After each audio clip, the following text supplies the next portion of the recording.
Кремль нашел лазейку устранения президента и завершения войны. В МИД сделали резкое заявление. Переговоры только стартовали, а Москва уже рискует их провалить. Выдвинуто новое жесткое условие.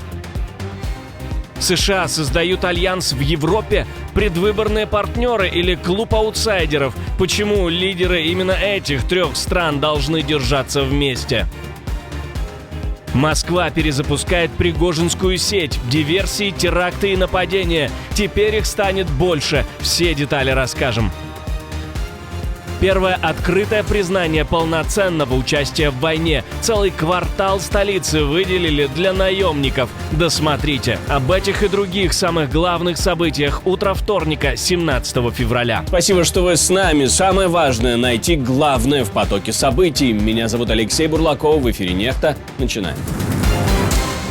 Впервые в Европе, впервые за почти 4 года войны. Переговоры пройдут именно тут. Россия перед самим стартом внезапно меняет состав. Вместо начальника ГРУ Игоря Костюкова группу возглавит Владимир Мединский. По словам экспертов, это одновременно попытка показать готовность обсуждать широкий пакет и способ затянуть процесс, перевести разговор с безопасности на политические или идеологические темы, создавая картинку по безопасности. Все решено, проблема именно в Украине. В Кремле попытались объяснить по-другому. Потому что там шла речь по вопросам безопасности, вопросам, которые касались непосредственно военных. Поэтому там нашу группу возглавлял Костюков. И группа состояла из военных. На этот раз имеется в виду обсуждать более широкий спектр вопросов, включая, собственно, главные вопросы. Ключевой тупик этой территории. Москва, по словам Пескова, хочет говорить об этом прямо, а Киев подчеркивает неизменность позиции и необходимость решения через выборы или референдум. На фоне этого РФ продолжает удары по энергетике, поэтому быстрых прорывов тут не ждут. Украинская сторона при этом подколола Владимира Мединского. Кирилл Буданов намекнул, что в Женеве будут уроки историй.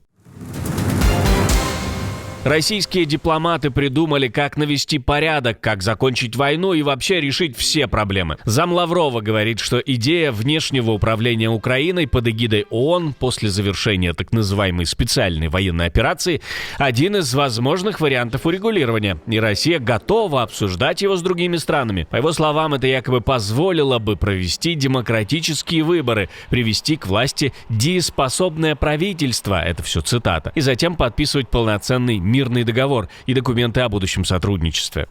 Идея введения внешнего управления Украиной под эгидой ООН после завершения СВО не нова. В марте 2025 года президент РФ Владимир Путин заявил, что в случае с Украиной учреждение внешней администрации под эгидой ООН является одним из возможных вариантов.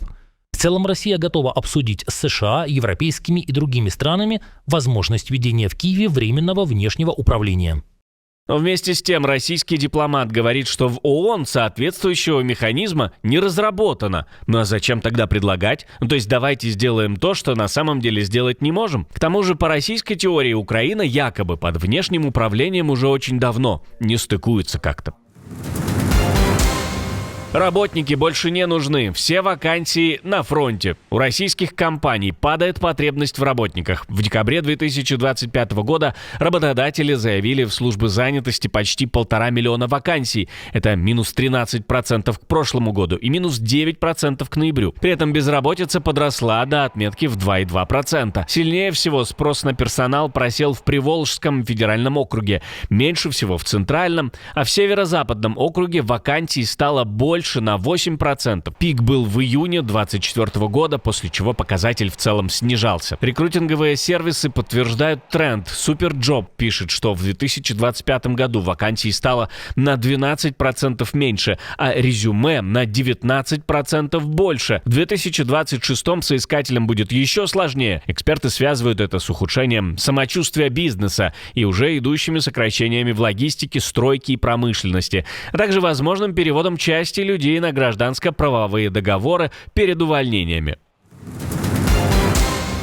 Пропал президент, прошу вернуть за вознаграждение. Несколько дней назад мы с вами искали пропавшего главу державы. За все это время мы его так и не нашли, но после почти 2 недель тишины пресс-служба несколько дней подряд публиковала в Телеграм материалы, фото и видео с Эмомали Рахмоном, президентом Таджикистана, вместе с главой Азиатского банка инфраструктурных инвестиций Цзоу Цзяи. На фоне этого в медиапространстве снова разошлись слухи о возможных проблемах со здоровьем президента Таджикистана. Вызывает удовлетворение, что двусторонние отношения Таджикистана и Китая в рамках всестороннего стратегического партнерства приобрели высокую динамику развития. Источники в медиа и телеграм-каналах писали версии о лечении за рубежом и микроинсульте или микроинфаркте, но официального подтверждения этому нет. А вот администрация президента ситуацию публично не комментирует. Параллельно 15 февраля появилось видеообращение Рахмона с поздравлением Си Цзиньпина с китайским Новым годом. Все было бы хорошо и спокойно, странно только то, что президент несколько дней, несколько встреч, как минимум в одинаковом галстуке. Что думаете об этом? Пишите свои мысли в комментарии под этим видео. Словакия может стать площадкой для мирного диалога, но премьер страны совсем запутался, из-за кого все проблемы с энергетикой и кто кого шантажирует. Если раньше главным козырем во время обращений Фица к Европе было «Украина стоит на пути к энергетическому благополучию Словакии» или «Украина обстреляла трубопровод «Дружба» на территории РФ и тем самым поставила под угрозу словацкую энергетику», то после обстрела «Дружбы» россиянами привычный текст сбился. С обеих сторон уже было столько лжи, что у меня нет смелости сказать, кто бомбил и уничтожил часть нефтяной инфраструктуры. У нас есть информация, что ее уже должны были отремонтировать. Я просто считаю, что поставки нефти из Украины стали предметом политического шантажа и давления на нас. То есть Венгрия должна согласиться на членство Украины в ЕС, и, возможно, поставки нефти возобновятся. Это заявление поддержали в Кремле. Тут почему-то главное не то, что РФ обстреляла газопровод, а то, что Украина якобы медлит с его ремонтом. Абсолютно, мы полностью с этим согласны. Оно, собственно, де-факто оно так и есть. По-другому это расценивать невозможно. Но позиция Братиславы в целом эволюционирует, и есть даже шанс, что плавно отойдет от отстройки на Москву. Роберт Фицу подчеркнул интерес Словакии к сотрудничеству с США в атомной сфере и предложил создать многонациональный консорциум для строительства нового энергоблока к 2040 году. Друг поддержал друга. Поможет это кому-то из них или навредит, мы, я думаю, скоро увидим. У обоих выборы в этом году, от которых зависит дальнейшая политическая карьера. Лидерство Виктора Орбана критически важно для национальных интересов США, говорит Марко Рубио. Ваш успех – это наш успех. Ах, этот известный, прошедший сквозь века альянс США и Венгрии.